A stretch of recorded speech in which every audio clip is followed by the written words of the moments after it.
আমাদের রাজ্যে বিজেপি সরকার তৈরি হওয়ার পরে মহিলাদের জন্য দুটো স্কিম বা প্রকল্প লঞ্চ করেছে। এক নাম্বার স্কিম হচ্ছে মহিলাদের জন্য বাস ফ্রি এবং তার সঙ্গে সঙ্গে অন্নপূর্ণা ভান্ডারের জন্য 3,000 টাকা। তো দুটোকেই কিন্তু সাধুবাদ জানাতে হবে এবং দুটোই হচ্ছে প্রশংসার যোগ্য।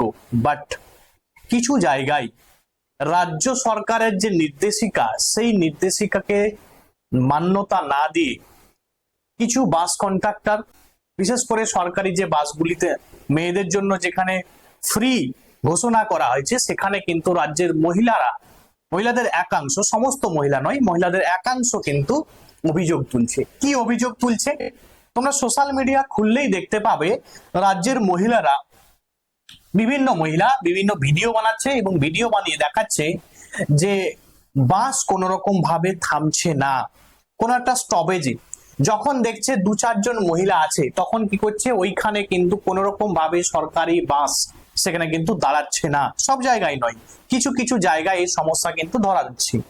তার সঙ্গে সঙ্গে দেখা দিচ্ছে কি না, কোনো যদি বড় লাগেজ নিয়ে যায় মহিলারা, তখন কিন্তু ধর কোনো একটা জায়গায় ঘুরতে যাচ্ছে, কেউ চাইছে ধরো কলকাতা থেকে একদম শিলিগুড়ি পর্যন্ত বাসে যাবে, তখন তাকে বেশি লাগেজ নিয়ে যেতে হবে, কারণ সে তার পরিকল্পনা হচ্ছে সে ঘুরতে যাবে বা কোনো একটা কাজেই যাচ্ছে। ধরো যদি সে বড় লাগেজ নিয়ে যায়, তখনও কিন্তু একটা অনীহা দেখা দিচ্ছে যে না, লাগেজ নিতে কিন্তু অস্বীকার করছে। ঠিক আছে, এই রকম কিন্তু এই তার সঙ্গে সঙ্গে তোমরা তো জানো যে আমাদের রাজ্যে নতুন যেহেতু রাজ্য সরকার তৈরি হয়েছে, সুতরাং বাসের সংখ্যা অনেক কম। ঠিক আছে, বিভিন্ন রুটে এখন কিন্তু যথেষ্ট পরিমাণে সরকারি বাস নেই, যে কারণে সরকার হয়তো দ্রুত আশা করছি পদক্ষেপ নেবে বা বাসের সংখ্যা বাড়াবে। এখন যে বিষয়টা আমি তোমাদের সঙ্গে আলোচনা করব, সেই বিষয়টি হলো আমাদের রাজ্য সরকার মহিলাদের জন্য একটি ভালো পদক্ষেপ নিয়েছে, বাস ফ্রি মেয়েদের জন্য। আমাদের রাজ্যের মা, আমাদের রাজ্যের যে বোন আছে, তাদের জন্য একটি বড় পদক্ষেপ নিয়েছে, কিন্তু সেই পদক্ষেপে দেখা দিচ্ছে না এই রকম সমস্যা সম্মুখীন হচ্ছে রাজ্যের মহিলারা, এবং তাদেরকে ফ্রি যাচ্ছে, তাদেরকে এমন ভাবে ট্রিট করা হচ্ছে যেন তারা কোনো চুরি করে এসেছে। এখন রাজ্য সরকার একটা প্রকল্প চালু করেছে, সেই প্রকল্প আমাদের টাকায়, তোমাদের ট্যাক্সের টাকায়। অবশ্যই রাজ্য সরকারকে সাধুবাদ জানাতে হবে যে এরকম একটি পদক্ষেপ নিয়েছে, কিন্তু এই রাজ্যের মহিলারা কেন এখনো পর্যন্ত এইরকম সমস্যার সম্মুখীন হচ্ছে, সে বিষয়ে কিন্তু প্রশ্ন উঠছে। আজকের এই ভিডিওটা বানানোর লক্ষ্য, রাজ্যের সমস্ত মা বোনেদের কাছে ভিডিওটা তোমরা বেশি বেশি করে শেয়ার করে দাও। রাজ্যের কোথা থেকে কোন সমস্যা উঠে আসছে সেটা অবশ্যই তোমরা কিন্তু কমেন্টে জানিও। এই বাস কন্ডাক্টররা তোমাদের সঙ্গে কি রকম ব্যবহার করছে সেই বিষয়ে কিন্তু অবশ্যই তোমরা কমেন্টে জানিও, কারণ যেটা প্রচুর ভিডিওতে কিন্তু দেখা দিচ্ছে এরকম একটা সমস্যা।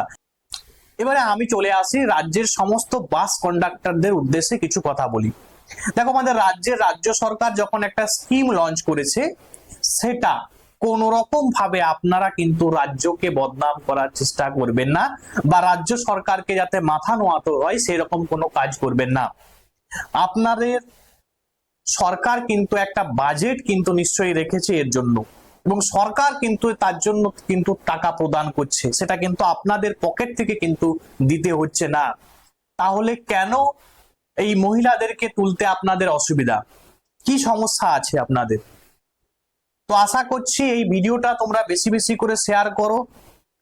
রাজ্য সরকার প্রয়োজনীয় পদক্ষেপ নেবে এরকম কন্ট্রাক্টরদের জন্য যারা মহিলাদেরকে তুলতে অনীহা দেখা দিচ্ছে বা মহিলাদের তুলতে চাইছে না। ঠিক আছে, বা সরকারি যে প্রকল্প শুরু হয়েছে সেই প্রকল্পকে বাস্তবায়ন করতে তারা বাধা প্রদান করছে, তাদের বিরুদ্ধে যেন রাজ্য সরকার বড় পদক্ষেপ নেই।